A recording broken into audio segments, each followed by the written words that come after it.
Hello, hello, everyone. Happy Friday. Hi, Tina. Good morning. How are you doing? I can't be better, you know? I can't complain. And everyone, Tina is joining us from Cali, right? What part? What area? Yeah, I'm in Los Angeles, California with the rest of the angels. Nice. I'm in Atlanta, Georgia, and I am so happy that you're here. Everyone who is joining us, please come in, make yourself comfortable. It's a nice fall day, so I have some tea here with me, and we're just going to have a good conversation. I'm so excited to have Tina here. She is better known as the Queen of Hearts Coaching, not only a relationship coach, but a matchmaker, helping many, many, many singles find love and dating success. This is an amazing, it's an amazing job. Like, I love love. So I'm such a, like, when people say, "Oh my gosh, I found someone," or "I'm engaged." I actually had a client reach out to me. I hadn't talked to her in over a year, and she said, "I just wanted to let you see something." And we're virtual. All my clients are virtual. And she showed me a baby, and I was like, "Oh my gosh!" So, how did you get into this type of work? Oh my goodness. I love that question because the answer is even better. So I am very serious about my spiritual work. And Mhm, this was the time that I was going a lot deeper into like meditation and just trusting the flow of life and my co-creation with it. And so mhm. I started doing deep meditation, and I'm an artist, actress, and I wanted something else that was going to be able to support me throughout like in between jobs, but I wanted something that was like positive and remote. And so I just sat in meditation and focused on freedom and focused on security, and I focused on love. And Mhm. at this time, I had really just spent all of my commercial money, like that I had made from commercials that I had done from like moving into this apartment. So there was a lot of like pressure and stress, and I just really leaned into my faith. And it took me about like before I did this meditation, I was looking for jobs like online and everything for like 6 to 7 months. And then I just said, I'm so tired of like chasing and stressing and whatever. And so I'm just going to really lean into this practice. And I meditated on this. It was about 3 days. I am not Mhm. over exaggerating. And then I like jumped online, and there it was. It was like, oh, we're looking for matchmakers. And I had gotten this idea before I saw that. I was like, it'd be great. It's like if I was a matchmaker and if I was like working remotely and I could do this and I could do that. And then there was the job. I submitted and I was hired immediately. And it was the only time I had been hired. I had gone through so many different job interviews and everything. So it's one of my favorite jobs to tell because it's really part of the foundation of my coaching and even like what I use as a process for matchmaking clients. Yeah. I'm glad that you are not afraid to share your faith and are very unapologetic with how you've kind of let God guide you. And it's very same with my experience as well, with therapy and helping people heal from traumatic experience and abuse is very God led. And so I'm so glad that you were able to kind of start with your testimony and meditation. How do you see when a person comes to you and they're like, "I'm ready for love, I'm ready to really connect and find a true commitment," where do you start with them? Is there a process where you go backwards and you start to look at past relationships and cycles and healing, or where does a person even start? Yeah, thank you. That's a really great question. It's situational in short, right? But my main goal is to really ask open-ended questions and find out what my client is looking for, because looking if they haven't specifically hired me as a matchmaker, but we're coaching and we're talking about like the dating process and stuff like that, that's more of an exploratory thing. So what I really need to do is like ask those questions less about what your history was like and more about what you want to experience, because every client's going to be different. Some clients do want to explore their past, and I value that. But it's also really important to focus on what you want. Like what Mhm. you want can really drive you towards that next step, right? Because otherwise we can get kind of frozen in the past, and then we allow that to dictate like our belief systems and like where we're moving forward. And so while it's a part of the process to not um, emotionally bypass, we also don't want to stay there in that place. We want to be allowed to keep that energy flowing forward. Now, as a matchmaker, we've got to go through like that process, but we're first starting with like, well, like how tall, like what do they look like? The fun stuff. Yeah.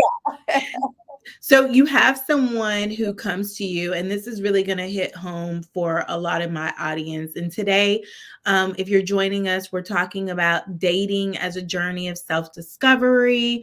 We're talking about healing past wounds and finding your true self. And we both, Tina and I, both believe that with all of that is aligning you directly towards being your best self to find love, right? So on the coaching side, I know you've probably seen this where someone comes to you unhealed. They show up, maybe not necessarily ready, like they think they're ready, but we in the helping field, we may identify things that we see.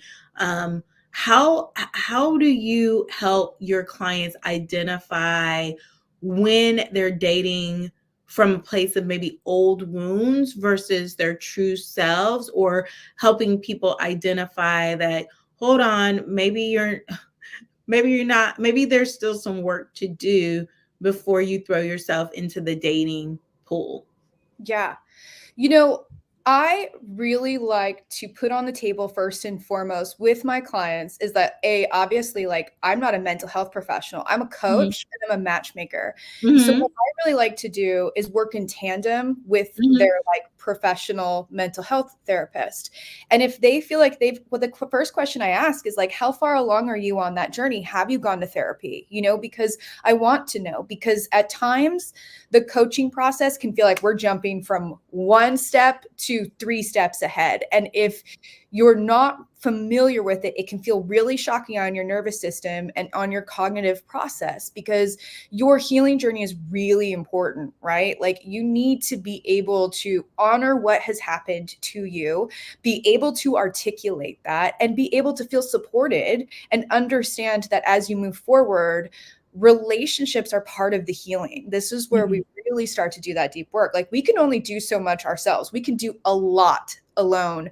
But then once we start to understand how that mechanism works, we now start to integrate the relationships and where that healing starts to develop within there, whether that's our friendships or our romantic relationships, right? So I like them to have that foundation. However, it's not necessary.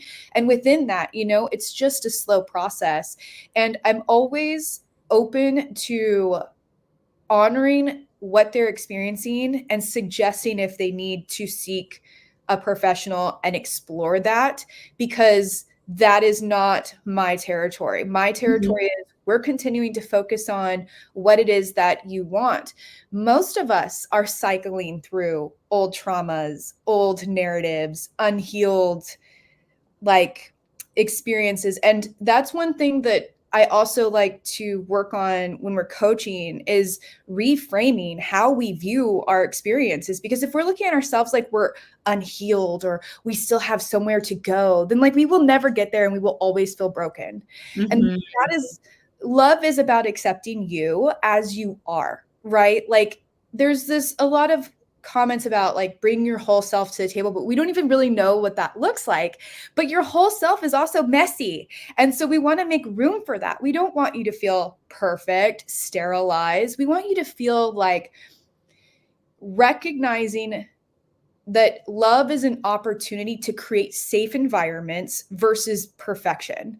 And Mhm. so I'm always just unpacking like that thought process of whether it looks like we're leaning in towards limiting beliefs, fear mindset, doubt, criticism, judgment. These are all strong indicators that we're leaning more, we're coming more from that wounded place. And Mhm. that's a lot of weight on that, right? Because if we Mhm. take that weight away, then it makes it a lot easier to start practicing these new experiences, which is really just opening you up. Like I just read in one of my books recently that like healing is feeling. And that's what the journey is, is just showing my clients how to feel again and how to feel safe again. Did I get Mhm. off track? Did I answer that? No, I love it. No, no, Like, no, no. I completely agree with you. I completely agree with you. I think some people feel like I need to be perfect and um put together, and I'm not ready to date until I've been in therapy for X amount of years. And I love that you brought up like you can do work alone, but until you get in relationship with people, whether it's friends, family, or dating, you're really not doing the work until you were in it. And then you brought up another, I'm cognitive behavioral therapy. So I believe in the thoughts and how yeah. our thoughts impact how we feel, and how we feel impacts how we behave. And so when you brought up limiting mindsets and negative thoughts, let's talk about that. I think that that's a huge opportunity for people. And I think that people will resonate it with right here and right now. So tell me some of the limiting beliefs or negative thought patterns that keep people maybe in bondage. Oh, like what specific thoughts exactly, or the process, or So let's say that somebody is on the journey of trying to heal, right? And you tell them, I've noticed as we've been talking, you've got some like negative mindsets or some limiting beliefs. What does that mean? What are you saying to well, them? first within that statement, I want to say like it's my goal is always to ask the questions, right? So instead of phrasing something in that manner, because I don't want my clients to push back on that, like I want Okay. them to explore it mentally within themselves. Okay. So I would let's say they're presenting a fear, like, Hmm. and that fear is all men treat me terribly. Hmm. One of the exercises that we might go through, because I'm big on imagination, like that's one of my things that I lean into as well, right? So what I like to do, let me like backtrack a little bit. This is one way I can kind of determine where we are mentally, like how flexible we are. I will say, okay, so someone has said all men treat me terribly. I go, okay, I hear that. Like I hear this is what I'm saying to myself. I hear like that there's a limitation, there's an obstacle there. Okay, so then I say like, okay, so if we both believe that we can do anything in our imagination, that's like the contract you signed with me. Um, can you imagine yourself sitting at a table having dinner with Tyrannosaurus Rex? And that answer right there will tell me so many obstacles. I know it sounds like so elementary, but like a client might say, no, I can't see myself in my imagination having dinner with the Tyrannosaurus Rex. And then I'm like, why? It's your imagination. Like, what, where are you not allowing yourself to have dinner with the Tyrannosaurus Rex? Because if you can't have dinner with yourself with a Tyrannosaurus Rex in your imagination, like we need to start there, right? So let's say a client says, yes, I can see myself having dinner with a Tyrannosaurus Rex. And I say, wonderful. Can you see yourself being loved by an amazing man who treats you well and he's paying for that dinner and he's telling you how beautiful and how lovely you are? And then they Mm. say no. And then Ah. so, where is that disconnect? In your imagination, if you can imagine yourself sitting there with the Tyrannosaurus Rex having dinner, but you can't with a lovely man who treats you well, what's happening in your mindset? Where is that obstacle? And then that's up to them to discover, like, well, it's because this happened or that happened. And then I'm like, okay, so then if we're recognizing that imagination, like we're playing the game of imagination, can we also recognize that, like, yesterday is yesterday and tomorrow's not here yet? So the only thing we have is right now. We can Mhm. that, which means that you still have unlimited freedom to the way you can think, the way you can process. And that in itself, if we're looking at like the reticular activating system, if we're looking at confirmation bias, if we're looking at the way that like the brain works, and Mm-hmm. say that like this is the one thing we have control over is our thoughts. And we can say like, yeah, I mean, yes, there is maybe this obstacle, but I get to make that choice. I get to make the choice of how I'm going to think about this particular thing right now. And that is where my power lies. And we recognize that if we just one baby step at a time, right? Like we don't need to worry about what's going to come next week. We just need to do the right now, focus on the now. If it's not perfect, that's okay. If you've struggled, that's fine, right? So that's kind of the beginning process, because I can't take like a client and be like, that's a limiting belief, because then they're going to be like, what are you talking What are you talking about? So the first step is maybe trying to hold a mirror to them so that they can see their reflection. And in that reflection, you help them identify their own areas of opportunity. Yes, Love and it. where they wanna go with it, right? Because Mhm. it needs to be part of their decision of what they want to do with the way that they're thinking, because it's not up to society, it's not up to your past, it's not up to the fears of your future, it's not up to your family, to your friends, to what the TV's saying, to what the internet's saying, like, what do you want? Mm, Where is your mm. power, and where have you been giving your power away? Yeah, yeah. And you need to Helping be them able reclaim. You need to Mhm. be able to understand where that is, because that's where you start taking responsibility for yourself. And then that's where you start developing what I'm starting to like view or term as a authentic emotional identity. Mhm. Mhm. Turning down the background noise, turning down the distractions, going back to the inner child and figuring out who told you what and what beliefs are you still holding on to, and helping people to create and redefine what they want for themselves. Yes. That's very hard if you still have the noise in your ear or the pressure in your ear. How do you help people kind of turn down the volume of society? It's just repetition, right? Right. Like small building block on small building block. It's like if we understand that emotional intelligence has like four quadrants, and then we understand that self-awareness is the building block for that, and then we Mhm, recognize that, you know, what is it? Like the statistics kind of a little all over the place, because Harvard says one thing and someone else says another, but roughly 37% of people are self-aware, 10 to 5% are truly self-aware, and about 33% of conflict is actually solvable, right? So mhm, if we can understand that these things exist, that like not everyone's truly self-aware, what we want to do first is practice those small moments of self-awareness and reflection, and then them recognizing that they have choice and control. Because every time that oftentimes actually rather I would say, when we're moving into those, into over intellectualizing our feelings, it's a form of escapism and emotional unavailability within ourselves. So my mhm. goal is to get my clients to recognize where they're being emotionally unavailable with themselves, so that they can show up for other people and in their dating life more open, more vulnerable, which actually influences the environment for people to show their own vulnerability, because everyone's waiting for someone else to be the leader of safety. It's true.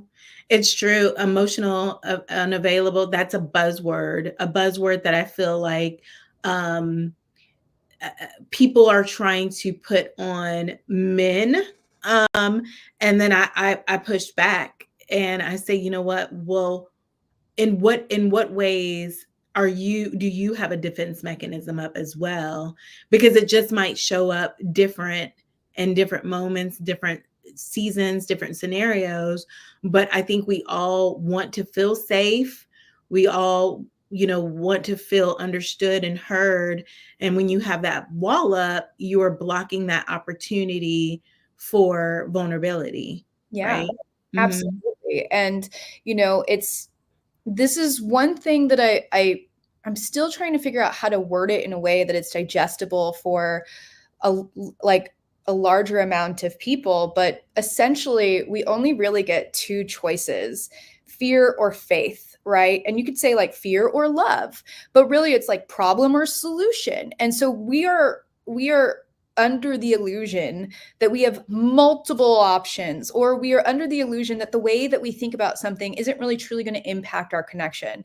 But that's not true. Like every moment that we're in relations with one another, we have to constantly ask ourselves, like, what's more important, the connection or being right? Because every time we choose being right, that's a signal, like, is that's either our emotional unavailability or our defenses or our trauma. And so that's part of the process of getting the clients to be, or my clients to be self-aware enough to be like, ooh, where's my emotional compass pointing to right now? Mhm, mhm. And That's then, so funny that you brought up fear or faith. I was listening to Joyce Meyer yesterday, and she said, I mean, true being right or being right. She said being right is overrated. Being right is exhausting. Having to yeah, constantly prove that you're right is exhausting. So yeah. it Mhm, really is. I mean, I think I'm just at that point, even for myself, where like if I'm in environments where I'm feeling like I'm having to like prove myself, or where my opinion seems to be constantly contradicting someone else's, I'm like, I'm too old. I'm tired. I don't have it. yeah. Yeah.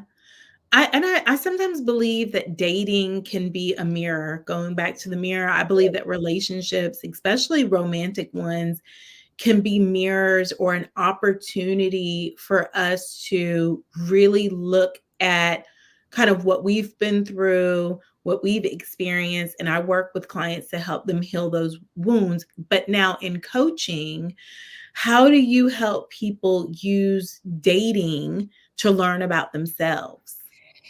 Yeah, it's such a big question too. It's because again, everything's going to be like situational. So, let's say that I have a client who maybe has some obstacles around perfectionism, right? Mhm, And when I was working for the company that I was working for, we had to do like they went on blind dates. And so it was like really great for people to like have to go on a blind date, because it's like they mhm, can't set up any expectation for who they're going to go date. So that like mental process is somewhat removed. And that's the point of blind dating anyways.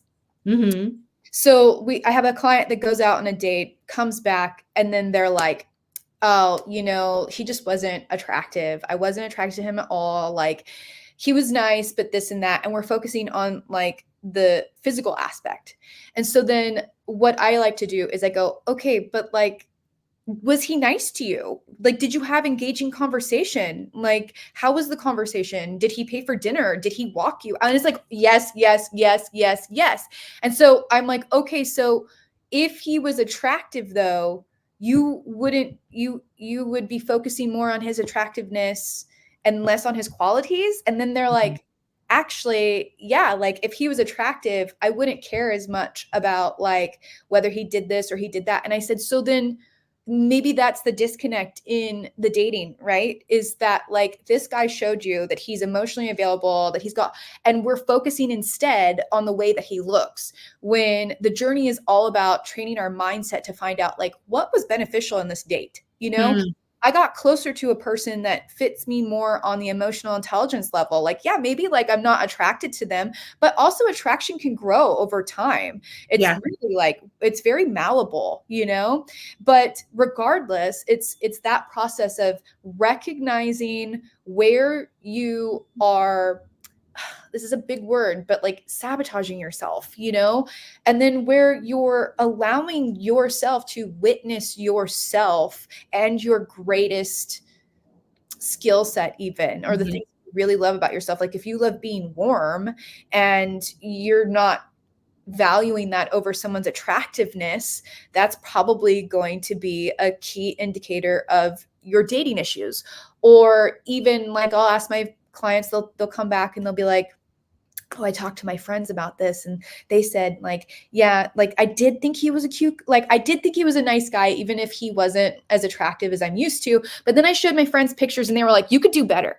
And I'm like, oh my gosh, Mhm. why did you do that? You know, like Mhm. why did you show your friends what was that, what was happening mentally there? Were you looking to be validated because like his physical attractiveness made you feel a certain way about yours, or were you looking to be introspective? Like what was that process of needing someone else to tell you what's good for you or not good for you, when you knew that deep down inside on an emotional level this person was new and Mhm. inspiring and you felt really excited about them? And so then if that's the case, then maybe your friendships have a disconnect because you need to be more private about your romantic life. Once Mhm. I don't know if I answer your question. You certainly did. Okay. You are giving me so much. And if you guys are watching, this might be your only opportunity. Like, how many of you have ever had a conversation with a dating coach and a matchmaker? If I were single, I would be firing questions at you. So this is your opportunity. Please, if you have questions, put them in the chat. But I love the way that you use words. You are very mindful of the way that you use words. And I like that you're using the word disconnect because it has a very, you can't argue with it. You can't argue it. There's a disconnect there. Okay. So, all right, moving on. So let's say, for example, and I know you've told me this over and over in the conversation, it's situational. I know. But I am bringing you what I hear. And what I am hearing, because most of my clients are um, women who in Atlanta, we call them bosses, right? So in Atlanta, like if you are the total package, you've got the job, you've got the looks, you've got the personality. And the only thing that you feel like you're missing is your one, right? So that's most of my clients, right? And so we take time to kind of look at patterns or what you would maybe call as like maybe pockets of disconnect or thinking traps, right? And so how do we, like, once we figure out, all right, my friends are giving me validation or I'm relying too heavily on superficial or what job they have, like once we notice that, like what sorts of things, is it a mindset change that you're helping people with? Is it, because I know you said you're not necessarily going back to the past, but what do you do if someone says, you're right, there's a disconnect, I'm looking for validation, I have some limiting beliefs, my friends are feeding me information, now what? Mm-hmm. So I focus on, now I want to say this was something I said, I don't talk about this a lot, but I am a survivor of trauma, right? So Mm, I believe, now we don't know what comes first in the mental health industry, whether it's the chicken or the egg, whether it's the emotions or the thoughts first, right? mhm, But I believe what's helped me the most is that my thoughts were the first, they inspired my emotions, right? mhm, So if I'm not feeling well, it's probably because of a thought. That's what helped me move through massive amounts of trauma. mhm, So let's say I have a client that's, accepting this, but still challenged. That's when I say, like, okay, what are those thoughts that are you're having on a day-to-day basis? I mean, think about how many thoughts we have just even in a matter of a moment, in a matter of a minute, right? So if we're stuck in rumination, how aware are you of your rumination? How aware of you are your fear thoughts, your negative thoughts, your doubt thoughts, your judgment, your criticism? So, if we even look at like the Gottmans, right, they say that the key indicator of a marriage crumbling is the defensiveness, the contempt, the stonewalling, and I always forget the other one. you talking about the four horsemen? Yeah. Hmm. Yeah. So, what, my gosh, what's the other one though? Is So, it communication? Okay, you said it's stonewalling, defensiveness, contempt. Oh my goodness, I always forget one. it's not silent like the That's the that's stonewall. stonewalling. Okay, but keep going. Anyways, Hmm. so Hmm. so there's the four horsemen, right? And that in itself is, you are practicing that on a day-to-day basis. So like, Mhm. where are you being defensive here? Where are you being critical here? Where are you rejecting love here? Mhm. Because what you're doing here, as we've said, will be mirrored out into your reality. We only treat people the way we treat ourselves. So I Yeah. can tell the way someone is treating themselves with the tone they're using with me, with the cadence, with the amount of patience they have with me, like with the way that they speak to me. Like I Mhm. can tell what their relationship with themselves looks like.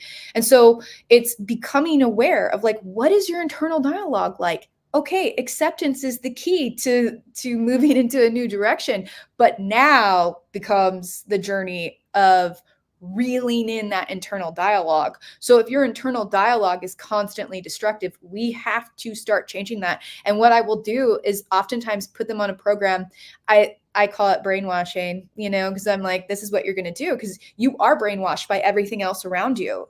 It's like subconsciously, right? So I give them like the Parrot app. Yes, criticism, contempt, defensiveness, and Thank stonewalling. you, Christina. Yes, That's thank my you. boo. So I put them on, I have them use the Parrot app where they have to put in certain thoughts that are the opposite of the destructive thought.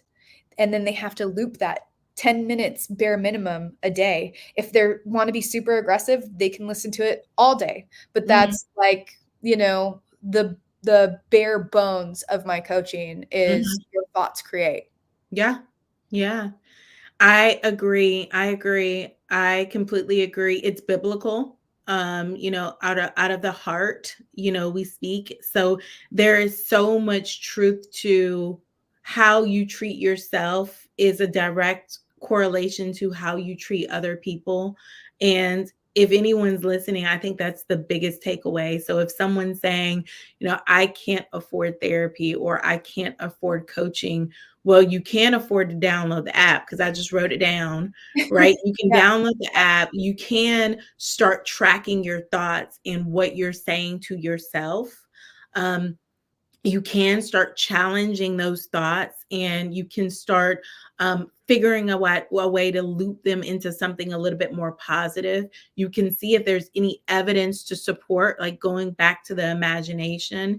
So these are some things that you can start doing. I think the imagination is like when you threw that out there, we don't do it enough anymore. In therapy, we use something like the magic wand, where it's like, if you had a magic wand and you could change anything, what would be different? And people would say, um, I'd have Friday off. And I'm like, what?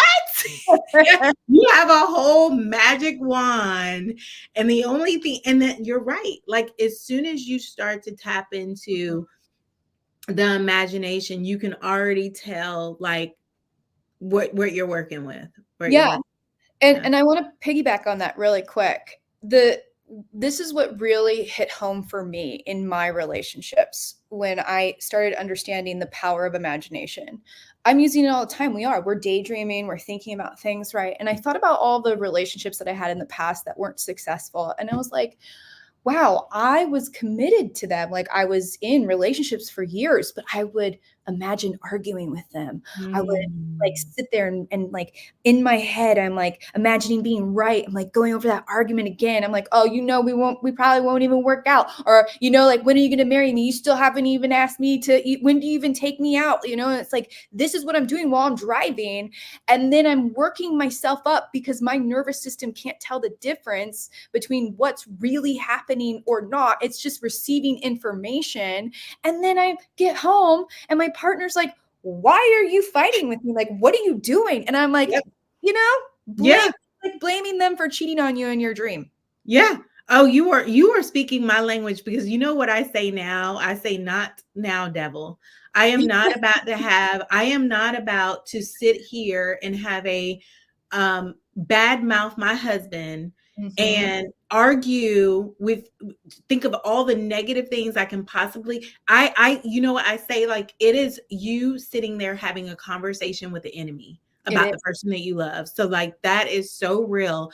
And when you notice it, stop. Like, Mhm. imagine a red stop sign, remove yourself from the conversation, try to do something that diverts your attention, because all you're doing, and you're so right, your body holds on to that. Like, your body doesn't realize whether it's really happening or whether it's in your mind. And so use some sort of thought stopping technique. Tina, this is amazing. Like, I literally could talk to you all day long, but I am very conscious of your time.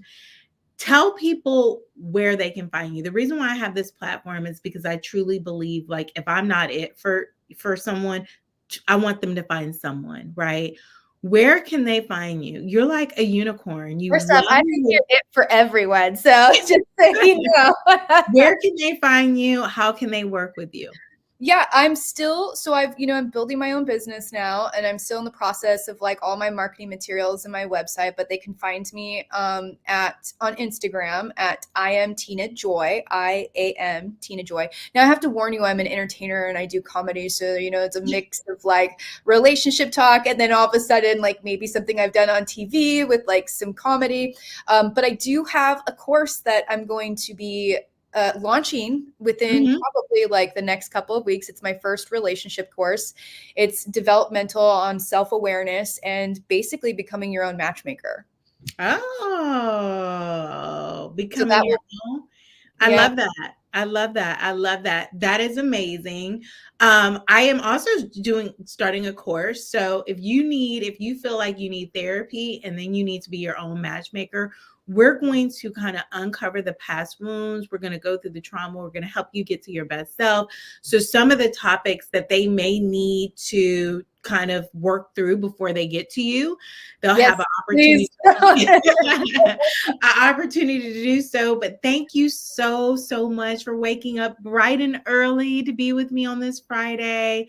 And if you have questions that you did not get answered, please reach out to Tina. And we just want you to have a wonderful weekend. So thank you so much. Bye bye.